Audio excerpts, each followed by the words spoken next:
Welcome to Geeks Corner. I'm Mr. Daps. I'm Katie. And we're so excited that you're here on a cooler evening here in Southern California. It is so nice. And we have very nice cups. These remind me of Saturday Night Live, when they would do the NPR segment where they pretend to be on NPR. And then I feel like they had big mugs like this that might have been soup bowls, but you know. It's not a soup bowl. It's just a mug. Mm-hmm. Yeah, but maybe we should talk like NPR. We won't, but no, I can't keep that up for a whole show. I would fall asleep. Yeah, absolutely, I would. Yeah. What should people do, Katie? You should go into the chat and tell us about yourself. I have no access to the chat. I don't know. We asked you. Oh, you're not opening it on your phone?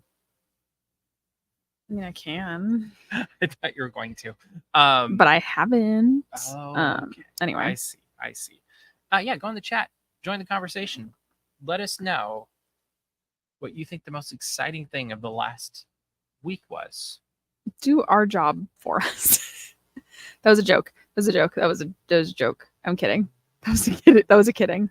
I'm kidding. Joke. Comments. All right. Well, this last week, one of the exciting things we didn't ask you a question. We did not. Oh. No. Well, one of the exciting things that happened is the Magic Key previews started on Monday, and our good buddy Grand Cal Stan was the fastest fingers and got group 6 and was able to get us video of the Tiana's Bayou adventure. Mm-hmm. I almost did Tiana's Bayou Bash again, which when we first announced, or like when we were first doing articles on Tiana's Bayou adventure, I definitely wrote an article, and it was like the first or second time we'd referenced it. And everywhere it was supposed to be Tiana's Bayou Adventure, I wrote Tiana's Bayou Bash because I had that show. That's the old show from the Rivers America. That was amazing. It's true. And my media rep emailed me, and she's like, "It's great, but it's Tiana's Bayou Adventure, not Tiana's Bayou Bash," because I always send them articles and stuff. And so that was just a little laugh we had a couple years ago. It would have been a great nod had it been called Tiana's Bayou Bash. But I think it would have been a great name. Yeah.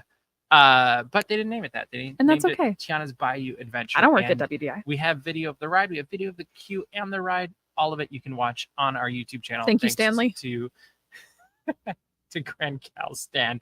And but I will say it looks beautiful. From what I observed, I've now put videos of both the Walt Disney World version, and the Disneyland version on our website. This one looks a lot more vibrant. Well, vibrant, but also I was going to say tight. Like everything's tightened up. It's kind of reminded me very much of how Mickey and Minnie Runaway Railway here versus Florida. Like they get rid of all the dead spaces, and so it actually adds a lot of life to the attraction because you don't have any downtime. It's just like go, go, go. And yes, there's a few things that are different and maybe arranged slightly different, but you just don't have time to just stop and be like, oh, what's coming next? Because it's already coming next through this. And so I thought it looks like it's going to be a really fun addition to what is now going to be called Bayou Country. And I can't wait to see, like a year from now or 2 years from now. I'm curious to see how quickly this becomes a family favorite, because it's got the music people already know. It does have some new music too. It's got characters people already really love and know. And so it's going to be fun to see. I just think it's kind of one of those, it looks like it's going to be one of those attractions that people of all ages really enjoy together. And the whole family can have fun doing that. I have 2 things to say. I'll get the spicy one out of the way first. People can have time to digest. So is it the spice that she went looking for? Okay. It's the missing spice. Okay. If people enjoyed that attraction that much with characters they did not know and were not familiar with, I think that this is going to become an even more beloved attraction. Because I think spicy. Yeah, I think the other thing about that attraction is that it wasn't exactly the most bright and colorful. It had a song that you enjoyed to sing along to, but you didn't know the characters. It wasn't bright and colorful. There's also the really sad part where the mom rabbit is like mourning her child. And it was like ominous and weird, and yeah, I think that this is going to become beloved because of like it's based off something people are familiar with. It's something they experience in their day-to-day life, whatever. Second point. Second point. Dun-dun-dun. This one's not spicy. Oh, the Mr. non-spicy Mr. Calstan, Mr. Cal Stanley, was sending vlogs of the experience that did not make it into the video. Shame. They were portraits. Sorry. That sprite would have been a great addition to the Anyway. YouTube shorts, but no, he said really complimentary things. And I don't know how much he rode the previous attraction. You can jump into the chat, but extremely complimentary, extremely positive, very excited, and that just made me 20 times more excited to experience the attraction. And that's ourselves. been my observation from most of my friends that have gone on it, is most of them are very much enjoying it and very happy about it. And I think that's what it should be at the end of the day, is Disney attractions are supposed to make you feel happy or feel glad you went on them, and it looks like this is doing it. I can't wait to experience it ourselves, hopefully soon. He said he rode Splash all the time and loved it, but this is a major upgrade. So that's great. There you have it. And honestly, it's what, 30 years behind? Like, it should be a major. It's a 35-year-old attraction. Yeah, it should be a major upgrade. Like, if for nothing else, it should have better lights, better technology, better sound systems. All of that like should have improved, and then we're connecting it with what's really a very charming movie and story. So, hi, I think my name's Tiana's Bayou Adventure, and I was born in 1989. Do you know what that's a reference to? I'm assuming Taylor Swift. There you go. See, icon. I figured it out. Icon for the people. Of the people, for the people, by the people. By the people. Mm-hmm. Period. Anyway, this attraction officially opens on November 15th. This will be after the Hungry Bear Barbecue Jamboree opens on October 25th, which is Friday. That name keeps... along with the Disneyland Railroad, and it's gonna be a Good Friday. Like that's a Good Friday. No, Good Friday's in spring. This is a new Good Friday. This is gonna be a very Good Friday. I think what's gonna be really exciting is eating barbecue at Disneyland. Also correct. Weird. I think that what I'm really looking forward to is the fact that the trains are opening the same day as Hungry Bear Country Barbecue Jamboree. Oh, I was putting the word country in for no reason. Country. Sorry, It's okay. I'm tired. The trains in the restaurant open the same day. And that is such an important part of, say it with me, kids, kinetic energy for Bayou Country.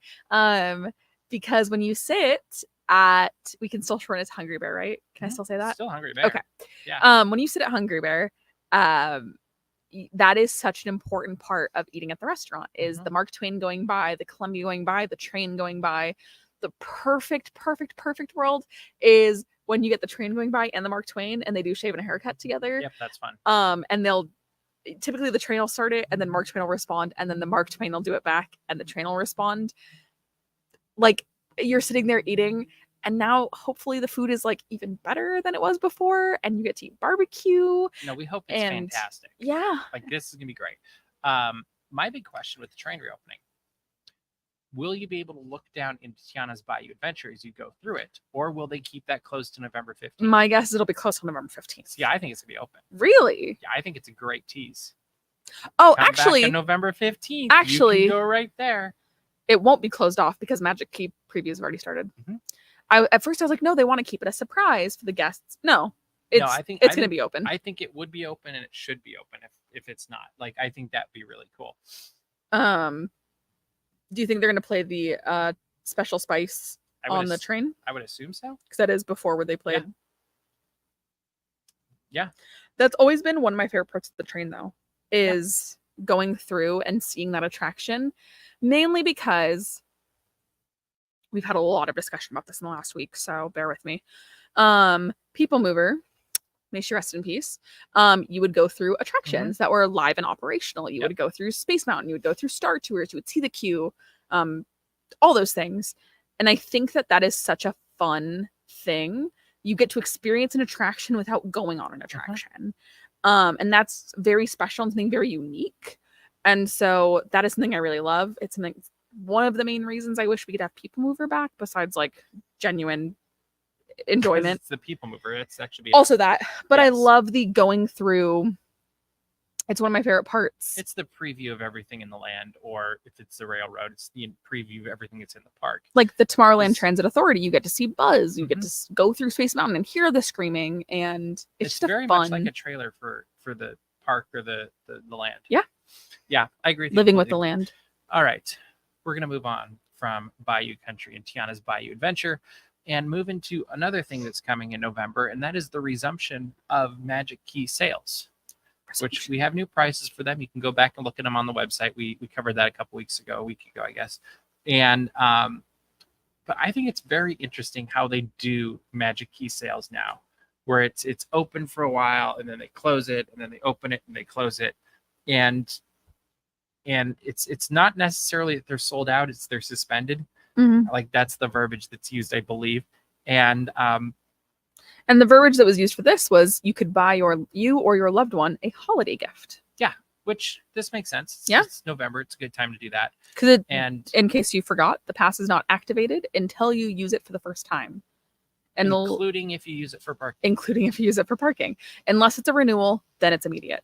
Yeah. Anyway, they've been not sold for a couple of months. It didn't feel like they were selling out the last time because they had signs everywhere saying go buy a Magic Key. I think some of them had sold out. I can't remember at the moment, but I think it's fascinating how it builds the demand for these. And my bigger question mark is when they go on sale in November, how quickly do you think they're going to quote unquote sell out? Because this has been a year more than others anecdotally that people around me, at least in my sphere of conscious observation, a lot of them have been like, I think I'm going to hold off for a while. Yeah. And so I'm curious to see if the holding off was just a couple of months. They didn't renew in August or September. And they're like, all right, November, I'm going to do this now. Yeah. Or is it going to be, I'm going to hold off for a year or two? And is that meaning that they will continue to sell longer? Like if the demand is different. And so I'm just kind of curious to see what happens, especially after earnings calls this year where the parks have still done great, but maybe not quite as great as they hoped they would. And so it'll be very interesting to see how this all plays out. Do you have thoughts? Yeah, I think it's very interesting. I also think it's a weird life that we live where this morning we were talking about it and I was like, oh, make sure you text our friend who had moved down to Southern California and has just been like, I would just like Disneyland to sell me a Magic Key. I want to give them my money and I can't. Yeah. And so I immediately was like, oh my God, text them, like make sure that they know about this. Because their whole question this whole time has been like, why can't I would like to essentially, if you're Top Pass and not doing monthly payments, you're like, I want to write them a check for $1,600. And they're like, no, thanks. We don't want it. And so he's like, why? And so I think that, but I also don't think or anticipate they're going to sell out immediately unless they have really decreased the supply this time around. Yeah, I'm curious. And I don't think you'd want to decrease the supply right before you open a new attraction. You'd think not, yeah. You want to fill it up as much as you can, I would think. So it'll be interesting to see how that happens. While it was announced today that Magic Key are going back on sale, we also learned that the Florida or Walt Disney World annual passes went up in price by $35 to $100. Yes, it was 3 to 7%. So, yes. Lucky you. I will say that was my first. I was like, oh, it's $35 to $100. Okay, like that was because ours were $100 to $125. Yeah. And so I just thought, and if you renew there, I don't think it works like this here. If you renew there, you also get a discount, which does not happen here. $70 or something. Yeah, up to $70, which is fantastic. It kind of we used to get a discount for renewing. Used to, yeah. Which almost not that it cancels out the price increase because you are still getting a price increase, but it does. That's significant. Well, and the way it used to work here is basically it felt like even though the price went up because you got your discount, you were paying one more year at the previous pass. So Yeah. basically, you were deferring the price increase by a Essentially. year, which I think is a great PR way to keep people happy. And to keep people renewing. Yeah. And so I'm curious, like I'm very curious to see how this year and next year go and how this plays out and what the demand happens, and does it keep working where you have open and closed times that you can purchase passes, or is that such an I don't want to call it inconvenience, but I do think it is. It's kind of it's I think I could see it being a frustration, and so I'm curious to see how that plays out. And it's hard to explain. So if I have a hard time explaining it, I feel like other people have a hard time explaining it too, and I do this all the time. Mm-hmm. And this is quite literally your job. And I literally have people text me very frequently, be like, "Hey, I'm going to the parks. Can I get I'm thinking about getting an annual pass." I'm like, "Well, you can't do that." Like, "Oh, okay. Well, what can I get?" And so then you tell them you get multi-day, blah blah blah. And I'm like, oh, "Okay, well, I see this lightning lane thing. Can you tell me about that? Do I need it?" I'm like, "Well, it depends on what you want to do." And hey, the new one started today. Yeah, and I think there's like 7 or 8 different versions of ways that you can end up getting in line. I think there's 4. You can wait in line. Waiting in line. Lightning lane. Individual lightning lane. Lightning lane premiere. What are the other ones? Those are the 4 I counted. There's also a tour. Oh, okay. Sure. That's 5. What was this? I had 2 more earlier. I was thinking about all the random different ways you could get into. Oh, DOS. 6 DOS. and single rider. Oh, so yeah. 7. 7. I was like, no, Wow. I added it up. There was a ton of them. And that's a lot different than it used to be, where it was just You waited in line, it was either fast pass or you got a paper or fast you waited. pass. And sometimes you could do single rider, but it was very simple. And one of my mentors always says, simple is hard, but that's where the success is. And I do have to wonder if that would be a lesson that would be really well learned by Disney, because it is very complicated. It is. And I also think that there's been a lot of jokes with everybody this week of like, you used to be able to just walk up to an attraction, get a paper fast pass. And I was like, yeah, sure, grandma. Let's get you to bed. But it's true. It's also like, that's not that far off of a history. No, it's just 5 years ago. Yeah. And that's kind of crazy to think about. It's very crazy. And you could see like, this is the true fun you'll never be able to explain to somebody if we continue on the current system. Is like, you used to be able to walk up to an attraction and go, okay, so that fast pass is for this time right now.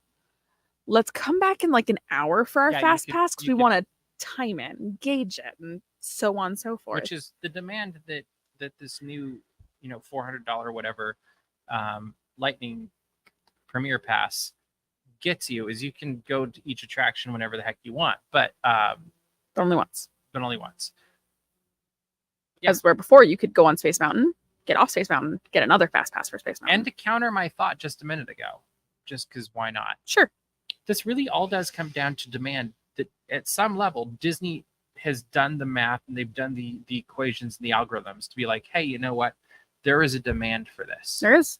And so unless it goes away, we can be pretty confident that this new Lightning Premier Pass or Lightning Premier Premier Lightning Lane? Lightning Lane Premier? That one. There's some demand for it. Like Disney has to know that this is there. And because they don't pull a trigger on something this big if they don't think it's going to work. And they do the research and they really do dig into all this. So it'll be interesting to see how these things develop in the coming year, if not years, moving forward. I think that there is, if I'm allowed to speak, a multi-pronged approach on the slower rate of price increases for Florida. I think one is cost of living in Florida is very different. And so I don't think you can necessarily be as aggressive with price increases in Florida. I also think that not just Universal, you have a lot of competition very close. Yeah, I think also the demand's different. I think that SeaWorld is very close. I think Universal is very close. And I even think that like just the resorts are kind of competing with the parks themselves sometimes. Because some people do staycations, or you could do a vacation just going to Disney resorts. And we were trying to explain that to somebody in Florida last week of like, Oh, see, for us, if you start at Disneyland, Knott's is pretty close. It's like 20 minutes to a half hour. I was like, but then if you want to go to Universal Hollywood, that's at least an hour drive. Probably more like an hour and a half, depending on traffic. SeaWorld is 2.5 to 3 hours, depending on traffic. And it's like, that's just... Magic Mountain's an hour and a half away. Yeah, and so gets... they go, oh, it's California, but they don't realize how far things are. As we're Orlando, it's all extremely central, and you can jot over to SeaWorld for their horror nights, and you can... There's so many different opportunities. And so I just think that demand and the competition market is so different. And Disney's already outpricing everybody as it is. That's true. All right. Moving along. Disney Plus. Agatha All Along has had fantastic music this season. And they have now released the first 5 episodes, the music to it, on digital streaming services. And I think this is a great thing that they do. And they've been doing it for like WandaVision and other shows as well. But the surprising part to me was there's like 27 tracks that are included. How many of them are Witches Road? Like 4. But I was impressed because they put score music. They put, there's actually, I think, an instrumental version of Witches Road.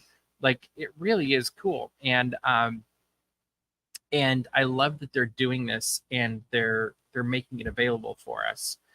And my question for you, what has been your favorite version of Witches Road so far? I actually think the Fleetwood Mac 80s rock. The cover. Yeah. So I think that's what they're calling it. Defeating the Road, generational quote, unquote, cover. curse. Yes. I think that one's been my favorite so far just because it is so like rock and like it's fun. Yeah, it's like, a good time. Fun. It's kind of hard to beat the original because the original is so like put together and beautiful. I think the original one or the Ballad of the chant. Yes. The chant version is my favorite. It's funny because I listened to the rock version again, and I kind of wanted them to go further with it. Fair. Like in hindsight, I was like, it's fine. I liked it a lot. I mean, I'm not complaining about it. But if I'd have been the musical director for this, I would have been like, I kind of want to push it a little bit harder and make it a little bit more rock. Yeah. Like it almost seemed too relaxed. Fair. And in like the first time I saw it, no, I didn't think of that. But in hindsight, as I've gone back and kind of analyzed it a little bit more, I'm like, I think you go a little edgier, like make it, take it a little further. But great. I mean, it's great they're doing this. It also is great. They've only released the first 5, and we have more to come. So that means there's. That was actually my first thought. I was like, oh, only the first 5. That means we're getting more. And then I'm like, yeah, how many more versions of Witches Road are we gonna get? Like, at least one, I feel like, because if there's. Well, there's only 3 more episodes after. But I think we've already heard 3 singing versions of it, right? In the first 5.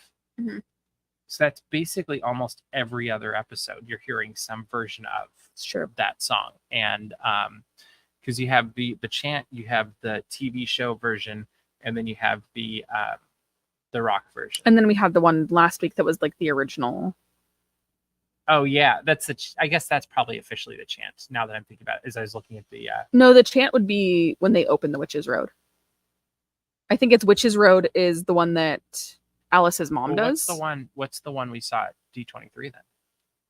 That's the chant. Okay, so that's what I was thinking. But what's the one we saw last week? Down the Witches Road. But what version of it? Is this on streaming services right now? Yeah. Let me. That's where I'm just now suddenly going like, oh wait, there's one more than I thought there was. Okay. The Ballad of the Witches Road is also the intro for episode 1. The Isn't that the TV version? The Mayor of Kingstown, yeah. That's the Ballad of the Witches Road Sacred Chant is when they open the Witches Road. 2. Ballad of the Witches Road score version. Ballad of the Witches Road cover version. That's the rock version. And then Ballad of the Witches Road Lorna Woo's version. So that is the original because it's Alice's mom. So that's Lorna Woo. Wasn't that the one on the record? Yeah. But what about the one? That was the one from last week. Oh, okay. Then yeah, but that's still because we right. hear Teen listening to that on a record. That's right. Okay. So got it. Speaking of records, that was a good segue. That was Thank you. good. You're welcome. They are releasing. They're not calling it a soundtrack. It's just called Agatha All Along. Don't call it a soundtrack. It's going to have music from Agatha All Along. So I'm assuming there'll be multiple versions of The Witch's Road. I'm assuming there will be some symphonic score stuff as well. But it's coming out on November 1st. You can pre-order it now. And I think this is going to be one of those ones too that if you don't jump on this now, it's going to be like WandaVision where you're like, oh, I should have gotten that. And definitely one of those. And I suggested it. we should have. It was just one of those, but there's a line, like whatever. But I think this is one of the ones that definitely you want to get on vinyl. Yeah. Part of it because you hear the song on vinyl in the show. It's true. And so I think that'll be cool and that'll be fun to see and hopefully get. Finally, perhaps the most exciting news of the week for some people. Disney is talking with Chris Hemsworth, no shocker here, but they want him to play Prince Charming. So my question is this. Was Chris Pine not available? Because I feel like you have to go with a Chris if it's going to be a right? Sure. That other Chris guy is busy with other stuff, like chasing dinosaurs and flying through space. Oh, that Chris guy. I was thinking the other Chris guy. They all fly through space, though, when you think about it. Well, Chris Pratt, yes, is Galaxy. Guardian of the Galaxy. Thor for Chris Hemsworth, and then Chris Pine. You're missing a Star Chris. Trek. Which Chris am I missing? You're missing my favorite Chris. Which one? The one that's in Knives Out, Mr. Chris Evans. Oh, Chris Evans. Yeah, that's true. Oh, he would have been a good, actually. He could do Prince Charming, I feel like, also. But it's the team that's behind the Paddington movies and Wonka. Where are you? We're talking about Paddington. Are making this new Prince Charming film. Yeah. And apparently it's not going to be connected to Cinderella. So I'm like, and this is the part that I'm a little bit of disconnect in my brain on. It's a Prince Charming movie not connected to Cinderella with an actor that's older than the Prince Charming when they meet Cinderella. So is it like an Into the Woods thing where they end up splitting, which I really hope they don't do. Like, that'd be a bad choice. Or are they just going to pretend he hasn't met her yet? Like, I don't know. I also think this is such a safe choice. I'm like... And we don't know that for sure it's going to happen. I think it probably will because you've got a pretty solid team behind this. And if you get Chris Hemsworth actually signed on for this, like, to me, it's a done deal. Yeah. I think it's, like, fine. I don't know. When I saw it today, I was like, okay. It was not an announcement that made me go, oh, that'd be fun. I was like, okay. It made my eyebrow go up. I was like, I don't actually know what to think. Like, it's fine. Like, it's safe. It's just safe. I do wish they would go a little bit more original again. And I know there's the whole argument of like, well, they go original and then they don't sell the tickets. And so then they go back to making sequels and they do fantastic. But you have Cinderella 2, A Twist in Time. But you have to have something to make a sequel from. It's true. So like Inside Out 2, which is now the biggest animated film of all time, only works because Inside Out, the original, was very original. Mm-hmm.